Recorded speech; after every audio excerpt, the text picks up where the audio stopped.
सध्या हवामानातील बदलामुळे लहानांपासून मोठ्यांना सर्दी खोकल्याचा खूप जास्त त्रास होतोय. खोकला तर लहान मुलांना रात्र रात्र झोपू देत नाही.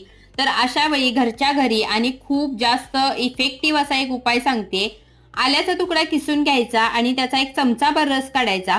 आता या रसामध्ये पाव चमचा हळद मिक्स करायची, एक चमचाभर मध मिक्स करायचा आणि हे चांगलं मिक्स करून हे चाटण ज्या व्यक्तीला खोकला लागलाय त्यांना सकाळी उपाशी पोटी आणि रात्री झोपण्यापूर्वी द्यायचं. हा उपाय तुम्ही लहानांपासून मोठ्यांना कोणालाही करू शकता. हा आयुर्वेदिक असल्यामुळे याचा साईड इफेक्ट म्हणून काही होत नाही.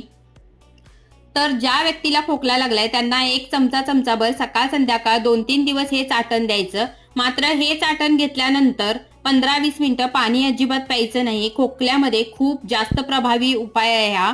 तर नक्की ट्राय करा आणि हा उपाय आवडला असेल तर व्हिडिओला लाईक, शेअर आणि सबस्क्राईब करायला विसरू नका.